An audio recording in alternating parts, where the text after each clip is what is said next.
여러분, 자유는요 모두가 갈망하는 단어입니다. 그렇죠? 아닙니까?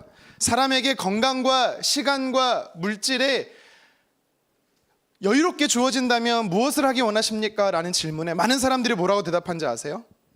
여행을 떠나겠습니다 라고 하더라고요. 그래서 제가 죽기 전에 꼭 가봐야 하는 여행 3군데를 가지고 왔습니다.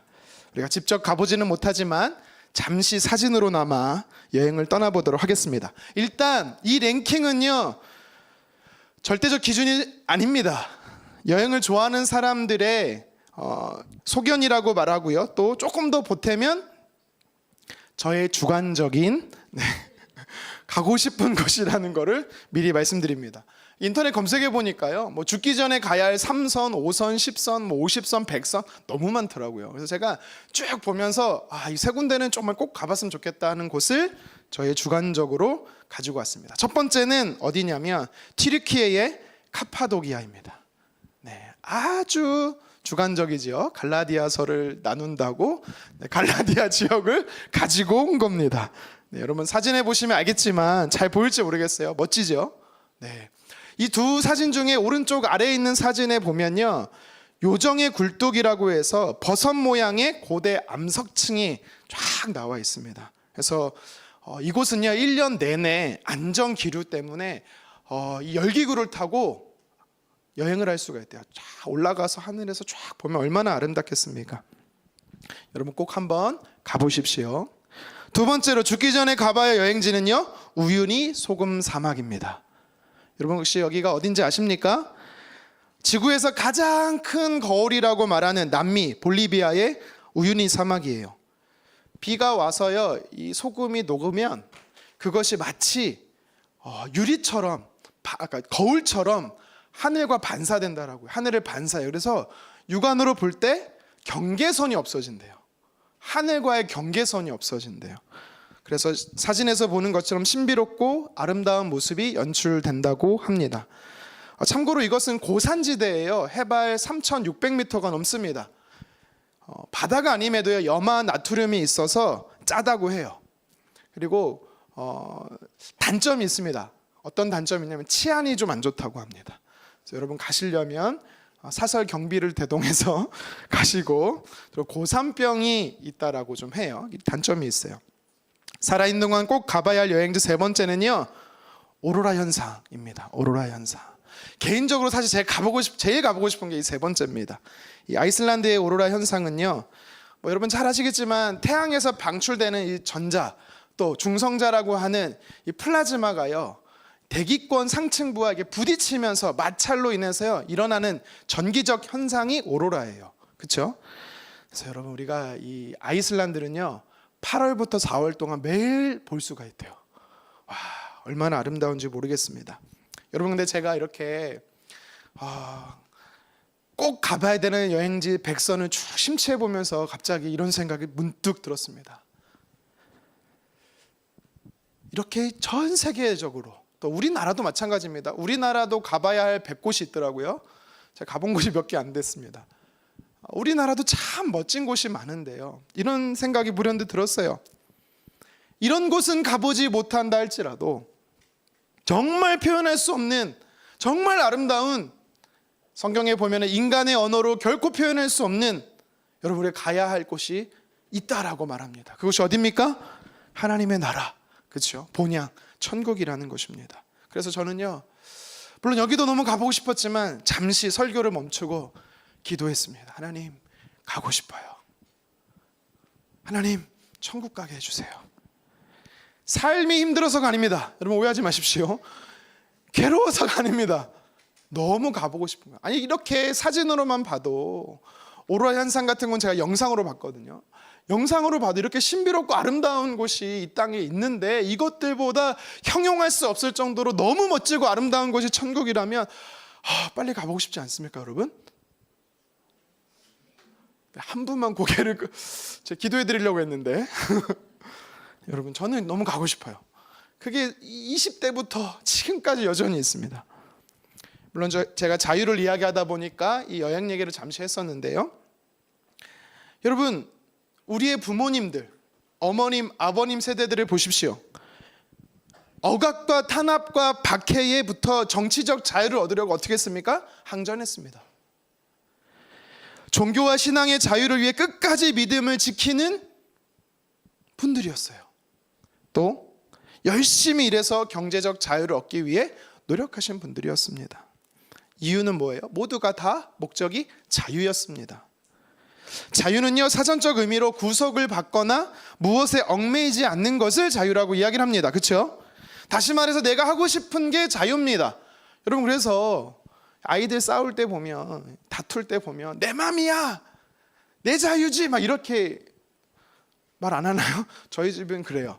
내 맘이지, 내가 하고 싶은 대로 하는 자유지라는 겁니다. 여러분, 근데요, 내가 하고 싶은 대로 하는 게 꼭 자유만은 아닙니다. 왜냐하면 우리가 사는 세상은 나 혼자 사는 데가 아니에요. 나도 소중한 사람이지만 내 옆에 있는 사람도 공동체 안에서 소중한 것입니다. 왜요? 나는 비로소 내가 될 수 있는 것은 공동체 안에서 내가 있기 때문에, 존재하기 때문에 여러분, 내가 소중할 수 있고 공동체가 소중해지는 것이죠. 공동체가 소중하기 때문에 내가 소중한 것입니다. 만약 개인의 자유가 사회의 약속과 질서와 법칙에 어긋난다면 그것은 자유가 아니라 방종이 될 수 있는 것이지요. 이것은 신앙에서도 그대로 적용이 됩니다.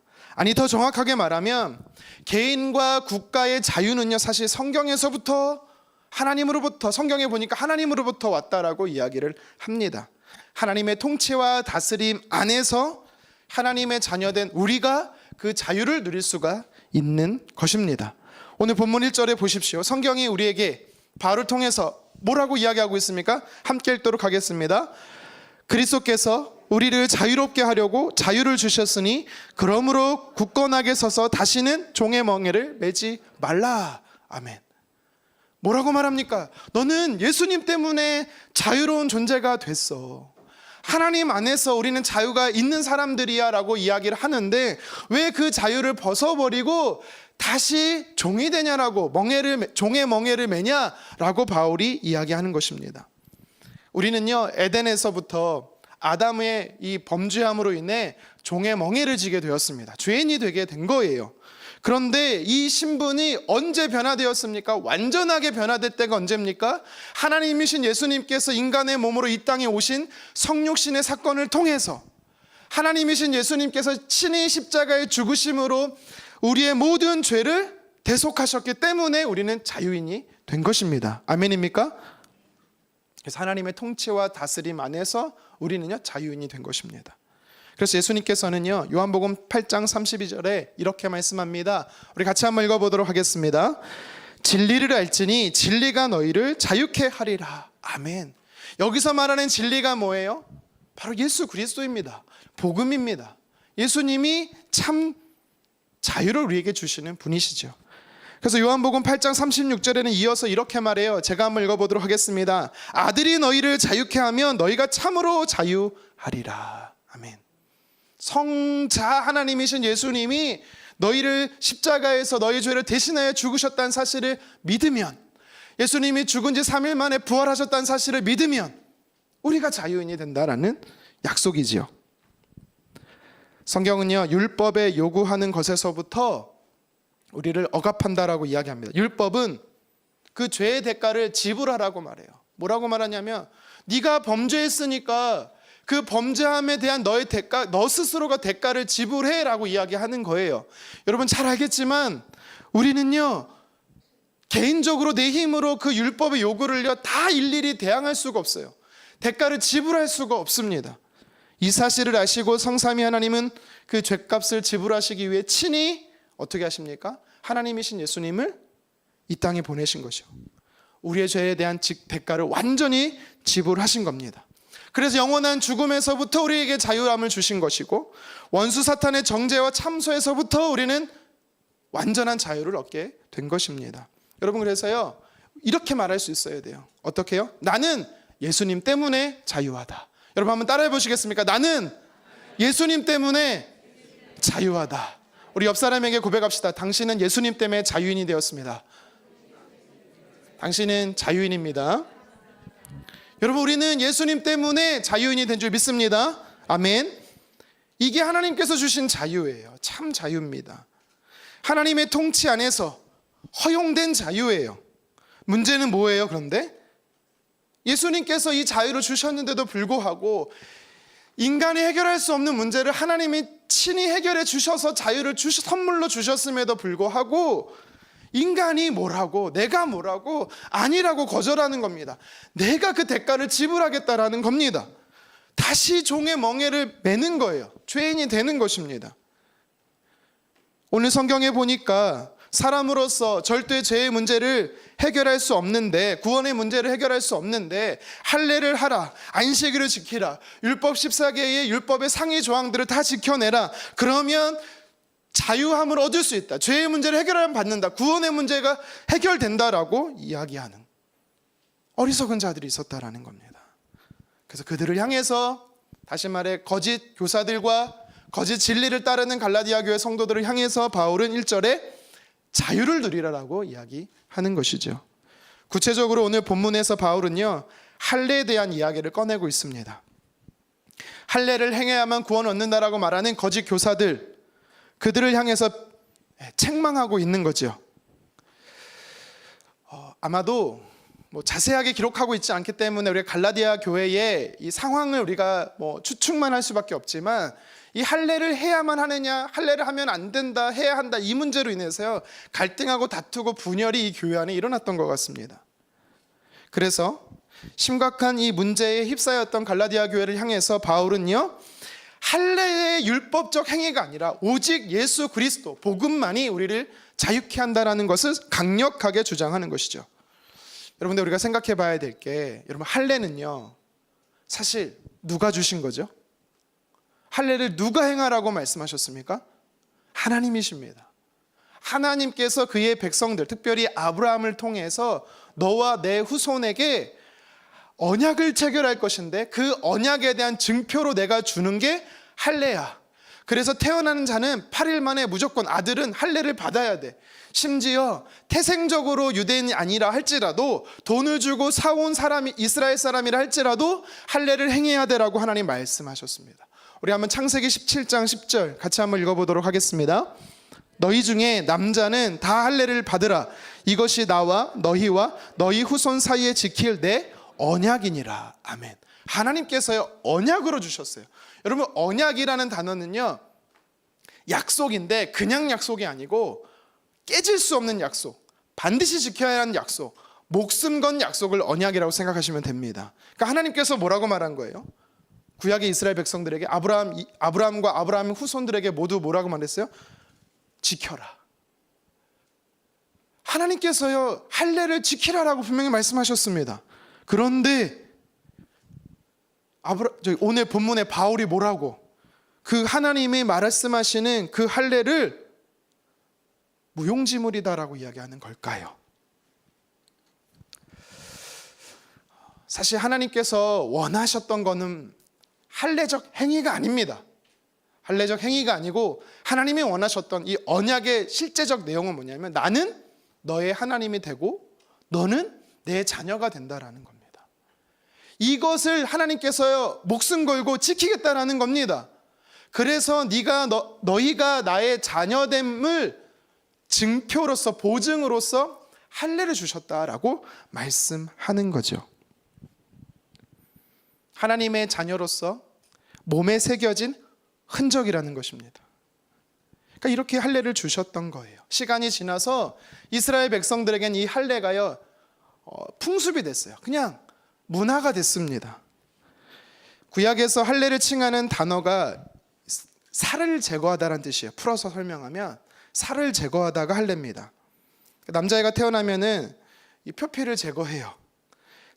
이 할례를 행함으로 인해서 하나님의 자녀가 되었다, 이스라엘 민족의 백성이 되었다라는 것을 공공연하게 선포하는 것입니다. 근데요, 나중에 이 할례가 어떤 문제가 있었냐면, 예레미야 선지자를 통해서 하나님이 이렇게 말씀합니다. 우리 예레미야 4장 4절 함께 읽도록 하겠습니다. 유다인과 예루살렘 주민들아, 너희는 스스로 할례를 행하여 너희 마음 가죽을 베고 나 여호와께 속하라. 그리하지 아니하면 너희 악행으로 말미암아 나의 분노가 불같이 일어나 사르리니 그것을 끌 자가 없으리라. 아멘. 지금 이게 하나님께서 예레미야 선지자를 통해서 뭘 말하고 있는 거냐면 이스라엘 백성들이 착각하던 사실이 있어요. 뭔 사실이냐면 할례만 행하면 난 하나님의 자녀가 됐어 라고 생각하는 거예요. 할례를 받았기 때문에 나는 선민이야, 이스라엘 백성이야. 그래서 어떤 죄를 지어도 하나님의 자녀로서 신분이 변하지 않아. 하나님 앞에 죄를 지어도 하나님의 절대로 자녀됨을 빼앗지 않아라고 이스라엘 백성들은요 착각했던 겁니다. 지난주에 제가 하나님의 교회를 비판했습니다. 비판이라기보다는 성경의 근거에서 무엇이 잘못됐는지를 이야기했죠. 여러분, 오늘은 구원파에 대해서 잠시 말씀을 아주 살짝 이야기를 나눠드리도록 하겠습니다. 원래 이제 구원파의 뿌리는 3명인데요. 오늘은 한 사람만 얘기하겠습니다. 기쁜 소식 선교회라고 해서요. 여러분, 박옥수 중심으로 한 구원파 들어보셨을 겁니다. 이 경부고속도로 상행선을 쭉 타고 올라오면은 강남 가기 전에, 서초 가기 전에 왼쪽으로 기쁜 소식 선교회 강남교회가 보입니다. 혹시 보셨습니까? 사진으로 가져올까 그랬습니다. 떡하니 교회가 하나 있는데요. 큰 교회가 있는데 구원파 교회죠. 여러분, 왜 구원파가 이단이다라고 말하는지 아세요? 저는 잘 모르겠지만 JYP가 구원파라는 얘기가 있어요. 그렇죠? JYP가 누군지 모르시나요? 여러분, 대표적으로 이들의 이 많은 성경적 문제가 있지만 대표적인 구원파의 문제는 뭐냐면 이거예요. 구원을 받으면 구원이 뺏기지 않는다. 여러분, 이거는 맞는 말이에요. 그렇죠? 이건 맞는 말입니다. 저와 여러분들이 하나님의 자녀가 되면 절대 그 자녀의 신분은 빼앗기지 않습니다. 그렇죠? 근데 구원파의 문제가 뭐냐면 일단 내가 언제 구원받았는지에 대한 때와 시간, 심지어 장소까지도 명확히 기억해야 된대요. 여러분, 아니에요. 아닙니다. 요한복음 3장에 보십시오. 니고데모가 예수님께 찾아와서 어떻게 구원받습니까? 거듭나냐고 물어봤더니 예수님이 뭐라 그래요? 모른다. 그 시점을 너희가 모른다. 왜냐하면 바람에 비유해서 설명해 주시잖아요. 여러분도 모르실 것 같아요.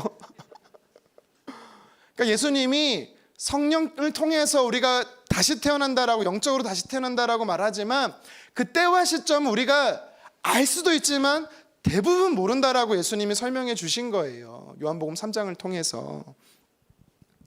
근데 이들은 일단 반드시 알아야 된다라고 이야기를 해요. 그리고 구원을 받았으면 구원받은 시점 그때부터 어떤 죄를 지어도 하나님 앞에 죄가 안 된다라고 이야기합니다. 그래서 회개하지 말라고 말해요. 심지어 회개해야 되는 생각이 들거나 양심의 거리낌이 들면 구원받지 못한 자의 징표라고 얘기합니다. 여러분, 이게요 상당히 그 양심을 속여요. 어떤 문제가 일어나게 되냐면 1세기 때 예수님이 당시 종교 지도자들을 향해서 뭐라고 말한지 아세요? 회칠한 무덤이라고 말했습니다. 회칠한 무덤. 한번 생각해 보세요. 여러분, 무덤 외벽이 하얀색으로 칠해져 있어요. 깔끔하게 정돈되어 있어요. 겉으로 볼 때는 괜찮아요. 하지만 무덤이에요. 그러면 무덤 조금만 파보세요. 문을 열면 어떤 냄새가 나겠습니까? 온갖 썩는 악취가 나는 겁니다. 무엇을 말하냐면 예수님께서는요 당시 종교 지도자를 향해 회칠한 무덤처럼 오늘 본문에 율법을 행해야 되는 자들을 향해서, 어쩌면 구원파를 향해서 회칠한 무덤이라고 이야기하는 겁니다. 왜요? 하나님께서는 우리에게 분명히 요구하신 게 있습니다. 내가 거룩하니 너희도 거룩하라. 예수님께서 뭐라고 말씀하셨습니까? 너희는 세상의 빛과 소금이다. 구별되라, 거룩하라라고 분명히 말씀하셨습니다. 성령님은 어떤 영이십니까? 거룩의 영이십니다. 히브리서에서 뭐라고 말합니까? 우리가 죄와 싸우되 피 흘리기까지 싸우라라고 이야기합니다. 죄와 멀어지라는 거예요. 하나님의 자녀가 된 건 맞습니다. 예수님 때문에 우리가 하나님의 자녀가 된 건 맞지만 그 이후로 우리가 왜 회개해야 합니까? 죄를 지면 왜 회개해야 돼요? 구원을 빼앗기니까 회개해야 되는 겁니까? 아니죠. 왜 회개해야 됩니까? 하나님과의 관계가 멀어지기 때문에 회개해야 되는 거예요. 죄는 나와 하나님과의 관계를 끊어내고 멀어지게 하는 좋지 않은 영향력을 줍니다. 그래서 여러분, 우리는요 회개해야 돼요. 예수님 말씀하셨잖아요. 목욕한 자는 하나님의 자녀가 된 자는 손발만 닦으면 된다. 거룩함을 위해 회개하면 된다라고, 그러면 하나님과 친밀함을 누릴 수 있다라고 이야기하는 겁니다. 그런데 오늘 본문에 율법을 행하는 이스라엘 백성들, 그들은요 생각했어요. 구약에 가나안 땅에 살아가는 이스라엘 백성들이 뭐라고 생각했냐면, 나는 할례를 받았기 때문에 하나님의 자녀야, 하나님의 백성이야. 그로 인해서 어떻게 돼요? 북이스라엘은 아수르의 멸망에서 떠나고 사라지고, BC 586년에 남유다는 바벨론의 멸망해서 포로가 되어 바벨론으로 끌려가게 되는 것입니다. 이것이 우리에게 주는 메시지가 뭐예요? 하나님의 자녀는 구원받았다고 끝나는 게 아니라 계속해서 하나님과 친밀한 교제를 누려야 한다라는 사실입니다. 성경이 이제 누가 이 땅에 오셨다라고 말합니까? 하나님의 자녀가 되게 하시는 예수 그리스도, 할례의 실상인 예수님이 이 땅에 오셨다라고 말해요. 그러니까 할례는 사실 하나님의 자녀가 되게 하는 통로가 아니라 예고라는 것에 불과하다라고 이야기하는 것입니다. 그래서 골로새서 2장 11절에는 이렇게 말합니다. 우리 같이 한번 읽어보도록 하겠습니다. 또 그 안에서 너희가 손으로 하지 아니한 할례를 받았으니 곧 육의 몸을 벗는 것이요 그리스도의 할례니라. 아멘. 손의 할례가 아니라 그리스도의 할례라는 것입니다. 예수님으로, 우리가 예수님을 믿음으로 하나님의 자녀가 되었다라는 사실을 이야기하는 것이죠. 그래서 신약 시대는요, 할례나 무할례나 의미가 없는 겁니다. 할례자든 무할례자든 모두 예수님을 믿을 때 구원을 얻는 것입니다. 그래서 오늘 바울은요, 갈라디아 교회 성도들을 향해서 구원받음에 있어 할례의 무익성을 이야기하는 거예요. 우리 본문 2절 같이 한번 읽겠습니다. 너희가 만일 할례를 받으면 그리스도께서 너희에게 아무 유익이 없으리라. 아멘. 바울이 대표적인 제자들이 있어요. 두 사람이 있습니다. 디모데가 있고 디도가 있습니다. 두 사람에게요, 두 사람 다 어떻게 보면은 헬라인 이방인들이었는데, 바울이 디모데에게는요 할례를 시킵니다. 반대로 디도에게는 할례를 시키지 않습니다. 왜 그런지 아십니까? 물론 디모데의 어머니가 유대인 출신이기 때문에 할례를 시킨 이유도 있지만 그것 때문이 아니죠. 왜 할례를 시켰습니까? 나중에 디모데가 어디서 사역을 하냐면 에베소라는 지역에서 사역을 합니다.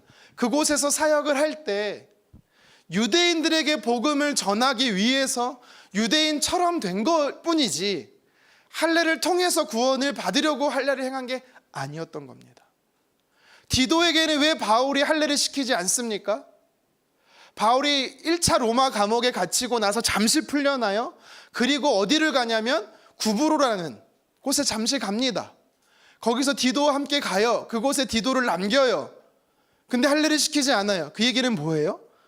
디도는 이방인 대상으로 해서 사역을 하는 사람이었기 때문에 굳이 할례가 필요 없었다라는 겁니다. 여러분, 그래서 2절 하반절에 바울이 무익하다라고 말하는 것은 구원의 할례는 절대 조건이 될 수 없음을 이야기하는 것이죠. 그래서 할례를 받아야만, 율법을 지켜야만 구원을 얻는다라고 말하는 자들이 틀렸음을 이야기하는 것입니다. 이어서 3절 하반절을 함께 읽도록 하겠습니다. 시작. 율법의 전체를 행한 의무를 가진 자라. 이게 무슨 말이냐면, 그래? 할례를 받아야만 구원을 얻어? 그렇게 말하는 너희들은, 그걸 믿고 또 할례를 한 갈라디아 교회 성도들은 잘 들어. 너희는 율법 전체를 다 지켜라. 바울이 이렇게 얘기하는 겁니다. 야, 네가 그렇게 할례를 받아야만, 율법을 지켜야만 구원 얻는다라고 하면 한 가지도 빼놓지 말고 다 지켜. 내가 지키나 안 지키나 철저하게 감시할 거야. 바울이 이렇게 말하는 거예요. 사실 3절은 비꼬고 있는 거죠. 엄청 비꼬고 있는 겁니다. 여러분, 이 정도로 비꼬는 게 아닙니다. 아주 비꼬고 있습니다. 12절이에요. 12절 말씀 같이 한번 읽어보도록 하겠습니다. 시작. 너희를 어지럽게 하는 자들은 스스로 베어버리기를 원하노라. 여러분, 이게 무슨 뜻인지 아시겠어요? 바울이 할례를 받아야만 구원 얻는다라고 말하는 자들을 향해서, 그래? 그럼 3절 하반절에 다 지켜, 율법 빠뜨리기만 해 라고 비꼬는 이 바울이 12절에 뭐라고 말하고 있는 거냐면, 그래? 할례를 받아야만 구원 얻어? 그러면 차라리 거세해, 잘라내 라고 말하는 거예요. 여러분, 이게 화가 나서, 바울이 화가 나서 놀리려고, 감정적으로 놀리려고 이렇게 말하는 게 아닙니다. 사실 당시에 이방신 가운데 시빌리라는 신이 있었어요. 여신이 있었어요. 토지의 여신이 있었습니다. 근데요, 이 신을 믿는 사람들이 이 신에 대한 자신의 충성, 신에 대한 경외감을 어떻게 표현한지 아세요? 남자들이 거세라는 거예요. 그 신 앞에 가서. 그러니까 이거를 바울이 알고 있었어요. 그래서 이야기하는 겁니다. 야, 저들도 저렇게 해서 신에게 사랑을 받는데, 그러면 야, 고작해서 살 조금 베는 거, 그것이 구원의 조건을 줘? 그러면 네가 만약 거세하면 엄청난 복을 하나님 주실 테니까 해봐 라고 비아냥거리며 할례 받는 자들을 향해 비판하고 있는 것입니다. 여러분, 9절에 보면 그들을 향해서요, 바울은 누룩 같은 자다라고 말합니다. 악한 바이러스라고 이야기를 해요.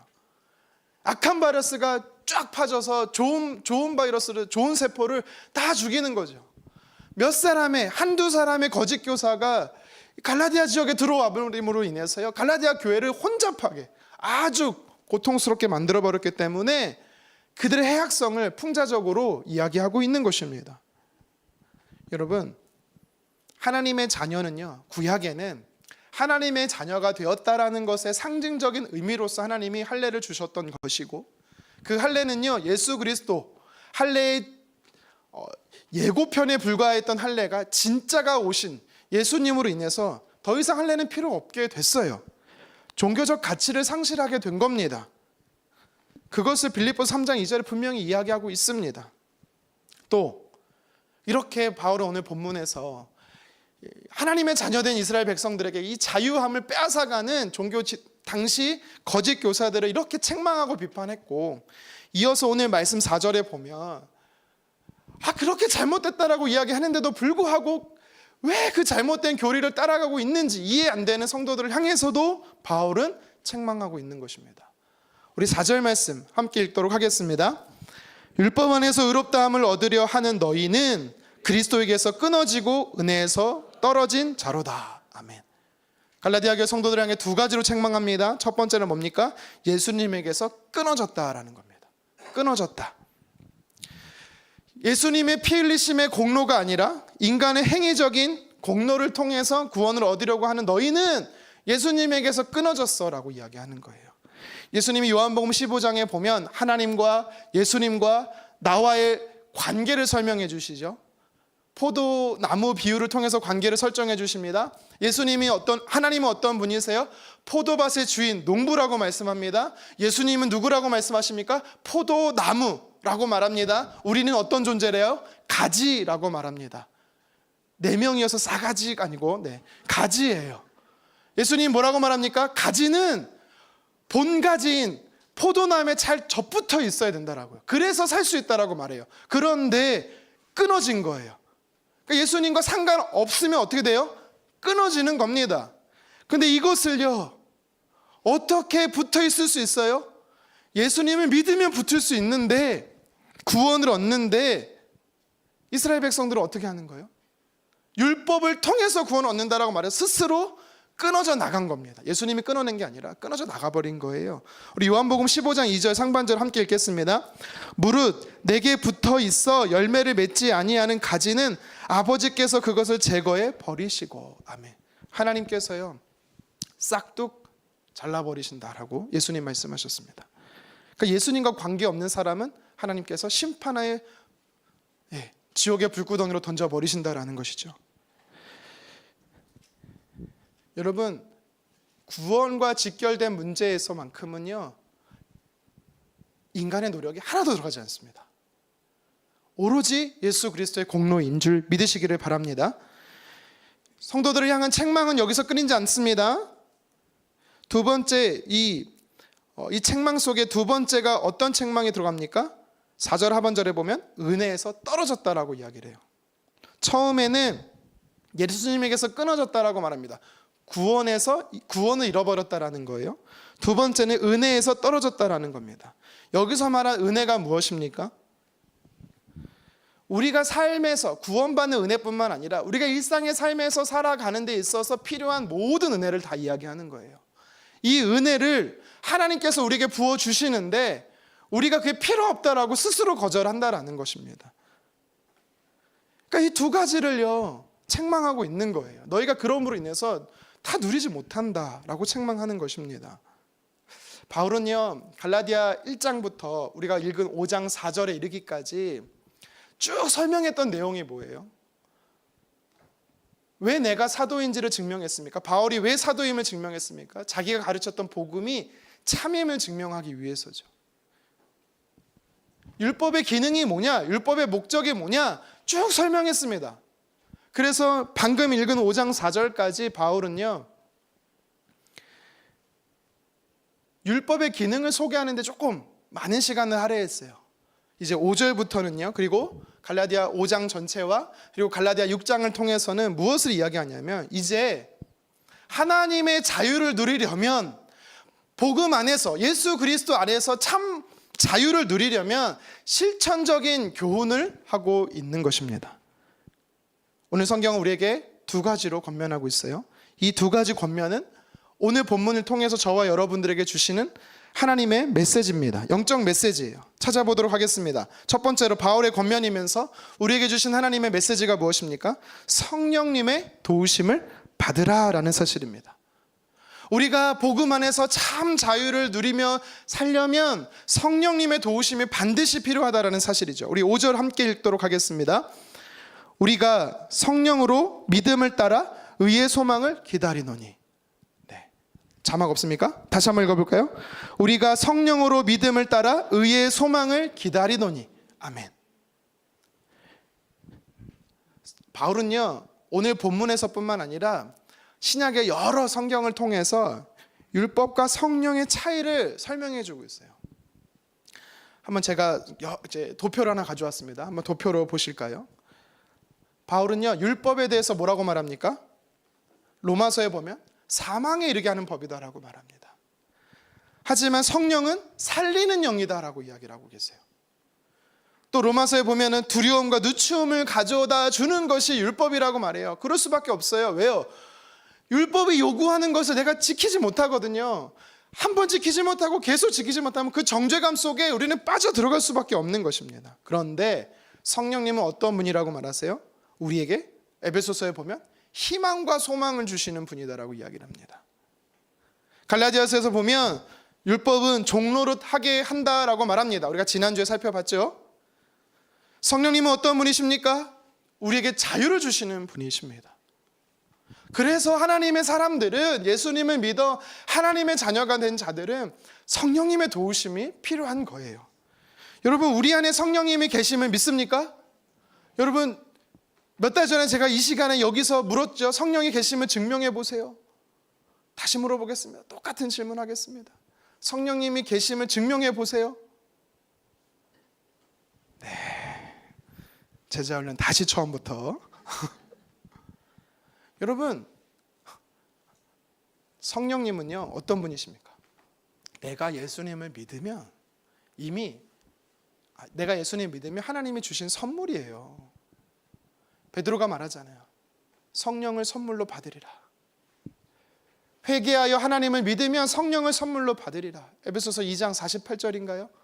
그냥 넘어가세요. 48로 믿고. 고린도서 12장 3절에서 뭐라고 말합니까? 사실 여러분 순서상 내가 먼저 예수님을 믿고 성령을 선물로 받은 것처럼 보여요. 사도행전의 말씀에 보면. 그런데 고린도서 12장 3절에서 뭐라고 말합니까? 이미 성령이 우리 안에 내주하심으로 성령이 아니고서는 예수님을 구주로 시인할 수 없는 이라라고 이야기를 합니다.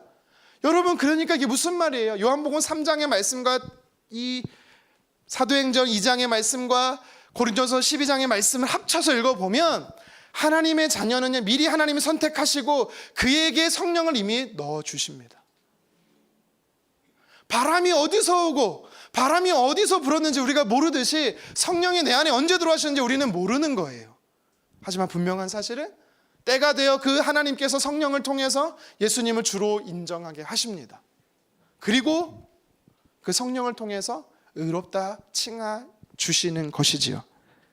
여러분, 그래서 우리가 이 성령을 통해서 5절 하반절에 보면 이렇게 할 수 있다라고 말해요. 우리 같이 한번 5절 하반절 다시 한번 읽어볼까요?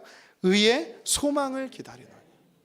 성령님을 통해서 의의 소망을 기다린대요.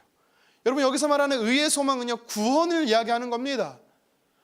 구원의 때를 기다린다라는 거예요. 마지막 심판의 때를 기다린다라는 겁니다. 지금 우리가 구원 받았습니까? 오늘 왜 이렇게 리액션이 좀 모호하죠? 받은 것 같기도 한데 말하기엔 좀 불편하고. 다시, 여러분, 우리가 구원을 받았습니까? 예수님을 믿어 하나님의 자녀가 됐습니까? 이미 구원 받은 거예요. 그렇죠? 하지만 여러분, 우리가 이 땅에 살아가고 있잖아요. 여전히 언제까지 이 땅에 살아갈지는 모르잖아요. 그렇기 때문에 아직 천국에 입성하지 않았잖아요. 그렇기 때문에 아직 구원에 완전히 이른 건 아닙니다. 그런데 오늘 성경에 보면 바울이 뭐라고 말하고 있습니까? 그 성령님을 통해서 구원받았을 뿐만 아니라 의의 소망을 바라본다. 마지막 심판의 때, 구원의 때가 소망이 있음을 이야기하는 것입니다. 여러분, 율법을 따라 살려고 하는 자는요, 매일매일 곤욕스러워요. 매일매일이 힘들어요. 고통스러워요. 율법 하나 지켰어요. 어렵게 지켰어요. 근데 두 번째 어려움이 또 와요. 세 번째 율법이 또 와요. 네 번째 율법이 또 와요. 성경은 1만 가지의 율법이 우리를 억압한다라고 이야기합니다. 절대 소망이 없다라는 거예요. 그런데 성령님을 통해 우리는 구원의 날, 심판의 날을 소망하는 사람이 된다라는 사실입니다. 여러분, 그래서 우리는요, 성령을 항상 필요로 하고 성령님을 항상 구해하고 성령의 도우심과 인도하심을 항상 받아야 되는 줄 믿습니다. 만약 내가 요새 왜 이렇게 영적으로 무기력하지? 왜 매일매일 살아가는 게 소망이 없지? 기대함이 없지? 왜 사는지 모르겠어. 여러분, 점검해야 될 게 있어요. 성령을 신뢰하고 성령을 의지하고 성령 충만을 사모하고 있는지를 점검해 보십시오. 내가 아무리 잘 살아보려고 했는데 세상 장벽이 너무 높아. 정직하게 살아가려고 하지만 이 세상의 부조리함이 너무 심해. 엄청난 고통과 압박이 내 계획을 무너뜨려요. 여러분, 그럴 수 있어요. 그때도 우리에게 필요한 게 뭐예요? 성령님의 은혜가 필요한 것입니다. 성령님은요, 우리에게 한번 내주하시면 절대 떠나지 않으십니다. 하나님이 임마누엘로 계실 수 있는 이유가 뭐예요? 성령이 우리 안에, 내 안에 나의 몸을 성전 삼아 계시기 때문인 것이죠. 심지어 성령은요, 우리에게 이렇게 도우시는 분이다라고 성경은 말합니다. 로마서 8장 26절 같이 한번 읽어보도록 하겠습니다.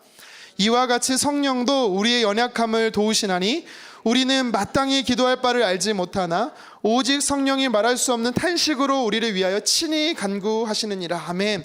이같이 성령도 우리 연약함을 돕는데, 여기서 연약함은요, 육체의 연약함이면서 영적인 연약함을 다 포함하고 있는 말입니다. 그러니까 우리 성령님은 어떤 분이시래요?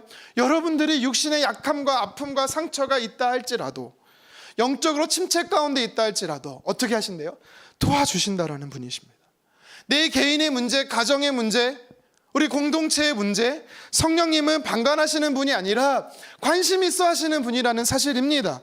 우리가 성령님께 맡기고 성령님 도와달라고 요청하면 성령님은 언제나 흔쾌히 도와주실 수 있는 분이다라는 사실입니다. 성령님 도와주세요.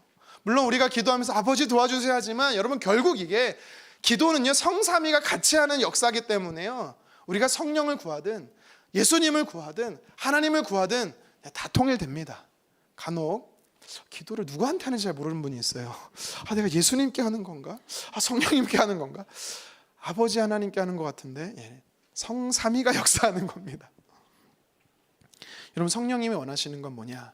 여러분들이 스스로 잘하는 것도 물론 기뻐하시지만 여러분들이 하나님 필요합니다, 하나님 도와주십시오, 나는 연약합니다, 나는 부족합니다, 하나님의 은혜가 필요합니다라고 고백하는 것을 염치 없다라고 말하지 않아요.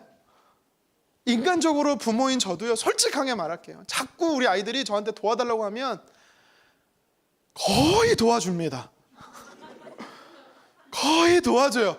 안 빼놓고 도와줘요. 하지만 짜증이 날 때, 아주 조금 짜증 날 때가 있어요.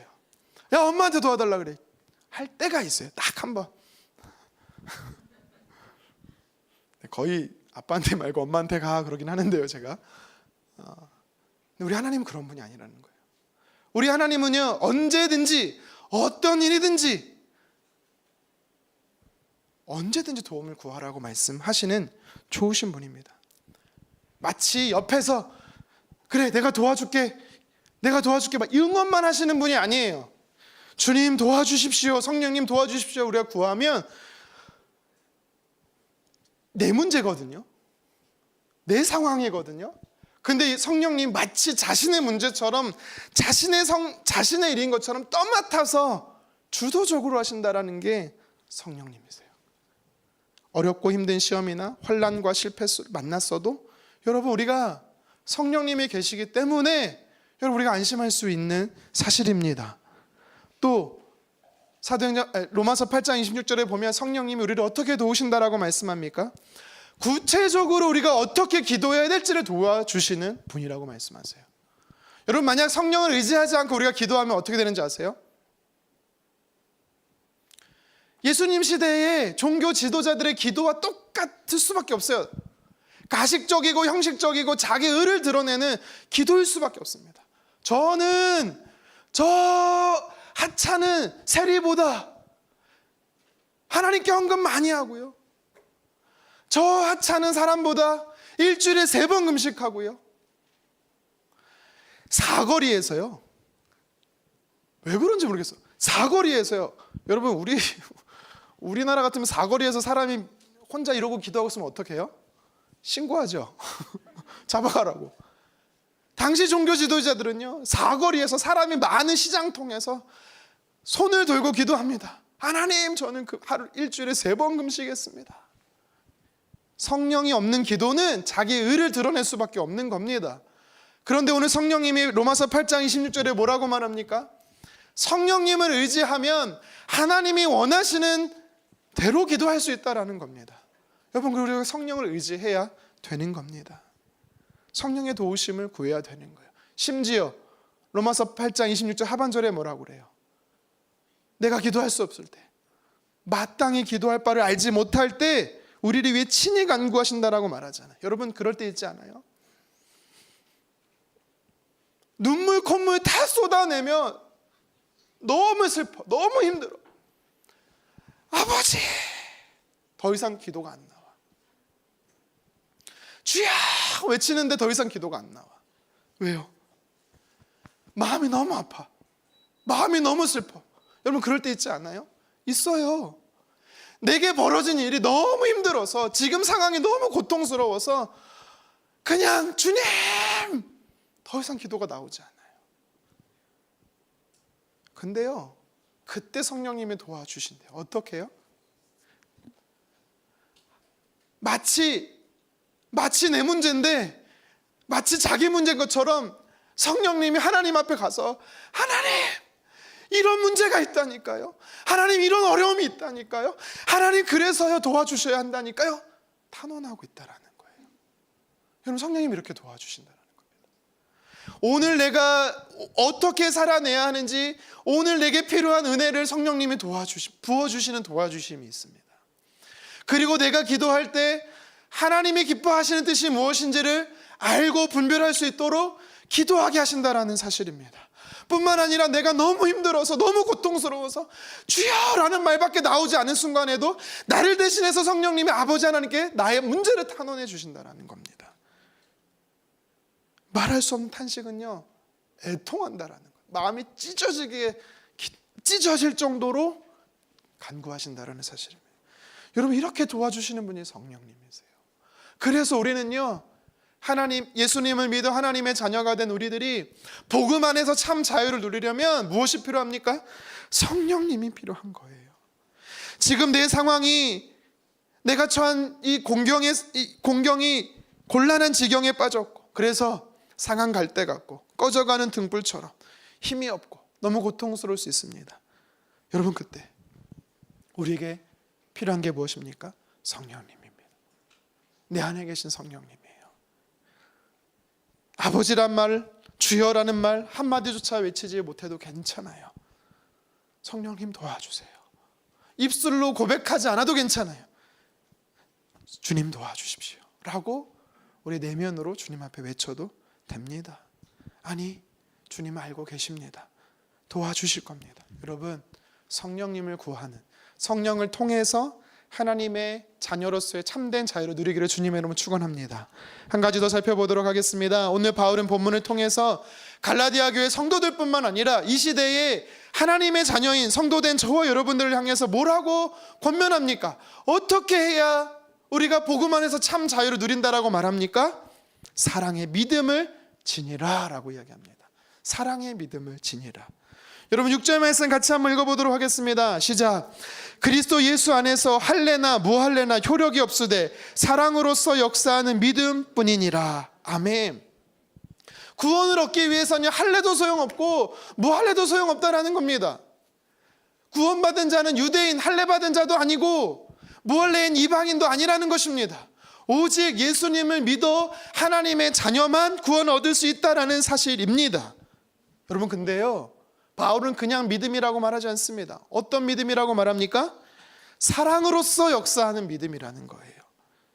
여러분, 이게 참 중요합니다. 믿음은 그냥 믿음이지 왜 사랑으로서 역사하는 믿음일까요? 여러분, 역사한다라는 건요, 살아있다라는 겁니다. 운행한다라는 거예요. 일하신다라는 거예요. 그러니까 사랑으로 역사되는 믿음이라는 겁니다. 여러분, 이것은 두 가지 의미가 있어요. 어떤 의미가 있냐면, 첫 번째는 그 뿌리가 어디 있냐라는 거예요. 우리의 믿음이 어디에 뿌리를 둬야 하냐라는 겁니다. 우리의 믿음은요, 어디에 뿌리를 대야 됩니까? 사랑으로 역사하시는 아버지 하나님께 뿌리를 둬야 되는 것인 줄 믿으시기를 바랍니다. 우리는요, 대부분 여러분 교회 안에서 보면요, 우리의 믿음이 사랑에 뿌리를 두지 않을 때가 많아요. 어디에 뿌리를 둔지 알아요? 나의 열정, 나의 충성심, 나의 사명의식, 내가 순장이니까, 내가 선교의 임원이니까, 내가 사역자니까, 내가 리더니까, 그래 하자, 이럴 때가 많아요. 여러분, 그건 결국 자기 의만 될 뿐이에요. 우리의 믿음은요, 어디에 뿌리를 둬야 되냐면 하나밖에 없는 독생자 예수를 십자가에 내어주면서까지 저와 여러분들을 사랑하신, 희생하시는 그 사랑에 여러분, 우리의 믿음에 뿌리가 있어야 되는 겁니다. 자신을 죽이면서 십자가에 내어주셨던, 희생하신 예수님의 그 사랑에 우리의 믿음이 뿌리를 둬야 된다라는 사실입니다. 하나님은요, 사랑하셨어요. 우리를 구원하실 때 그냥 구원하신 게 아니라 하나님은 사랑하기 때문에 구원하셨습니다. 사랑을 나타내 보여주셨습니다. 그 사랑에 우리의 믿음이 뿌리를 둬야 된다라는 사실입니다. 여러분, 또 사랑으로서 역사하는 믿음이 무엇을 이야기하는 것인지 아십니까? 우리의 믿음은 주님, 저는 믿습니다. 하나님 자녀가 된 것을 믿습니다. 예수님을 믿고 하나님의 자녀가 된 줄 믿습니다. 이런 맹목적인 믿음을 이야기하는 게 아니라, 믿으면 끝, 이것을 말하는 게 아니라요, 믿는 자는 자기도 모르게 맺혀지는 열매가 있다라고 이야기를 하는 거예요. 내가 노력해서 내가 노력해서 맺어지는 열매가 아니라, 나는 그냥 예수님을 믿었을 뿐인데, 요한복음 15장에서 말하는 것처럼 포도나무 대신 예수님께 가지로서 그냥 붙어있기만 했을 뿐인데, 그 예수님께 영양분을 공급받았을 뿐인데 나도 모르게 열매가 맺혀진다라는 겁니다. 근데 그 열매가 어떤 열매라고요? 사랑의 열매라는 겁니다. 여러분, 사랑은 구원의 조건은 아닙니다. 잘 기억하세요. 사랑은 구원의 조건은 아니에요. 하지만 믿는 자에게는요, 사랑이 열매로 나타나는 거예요. 그가 정말 하나님의 자녀로 믿음의 사람이라면 자기도 모르게 내 이웃을 사랑하는 사랑의 열매가 맺혀진다라는 겁니다. 기억하십시오. 나를 미워하는 자, 공격하는 자, 여러분, 우리가 하나님을 잘 사랑하고 있으면, 하나님을 잘 믿고 있으면 그 사랑으로 허물을 덮는다라는 거예요. 하나님이 원하시는 믿음이 바로 이런 믿음이라는 것입니다. 사랑의 근본이 되시는 하나님께 우리의 뿌리를 둔 믿음일 뿐만 아니라 주님의 사랑을 닮아서 나도 모르게 그 사랑이 내 삶으로 표현되는 믿음, 이것이 그리스도인으로서 복음 안에서 누리는 참 자유라는 것입니다. 여러분, 미워하는 사람 있습니까? 사랑하게 되기를 주님의 이름으로 축원합니다. 용서 못하는 사람 있습니까? 주님의 사랑으로 사랑하기를 간절히 원합니다. 죄인된 나, 사랑받을 수 없는 나도 주님은 사랑하셨습니다. 우리는요, 그 주님의 사랑으로 누군가를 사랑할 수 있어야 되는 것입니다. 인터넷에 좋은 글이 있어서 소개하고 말씀을 좀 정리하고 싶습니다. 여러분 한번 눈으로 잘 보세요. 사랑이 없는 의무감은 사람을 묵뚝뚝하게 만듭니다. 사랑이 없는 교육은 아이들을 반항하게 만듭니다. 사랑이 없는 지성은 사람을 교활하게 만듭니다. 사랑이 없는 친절은 사람을 위선적이게 합니다. 사랑이 없는 힘은 사람을 난폭하게 합니다. 사랑이 없는 명예는 사람을 오만하게 만듭니다.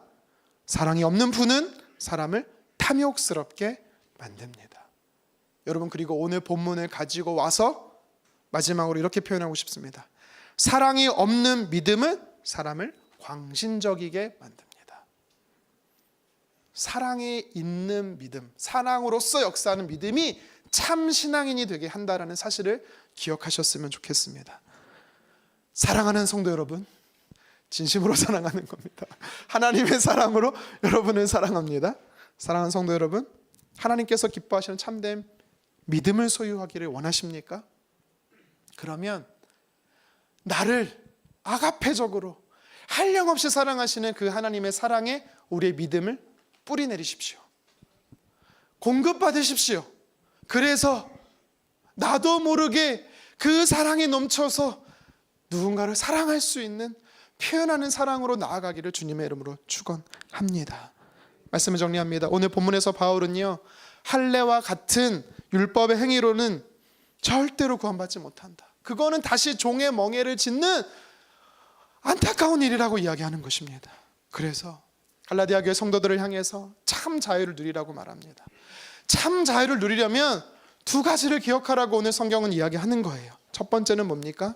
성령님의 도우심을 받으라는 것입니다. 예수님을 믿어 하나님의 자녀가 된 우리에게는요, 성령을 선물로 주어졌습니다. 내 안에 성령이 계세요. 우리 안에 성령이 계시는 겁니다. 이 성령은요, 육신적인 문제, 영적인 문제뿐만 아니라 내가 어떻게 기도해야 되는지도 하나님의 뜻을 가르쳐 준다라고 하셨습니다. 심지어 내가 기도할 수 없는 너무나 힘든 상황 속에서도 나를 대신해서 하나님 앞에 탄원해 주시는, 애절하게 애통하며 간절히 알려 하나님 앞에 나의 기도 제목을 아뢰주시는 좋으신 분이다라고 말합니다. 여러분, 그래서 우리는요, 성령 충만을 사모하기 원합니다. 그리고 바울은 오늘 성경에서 또 한 가지 이야기하지요.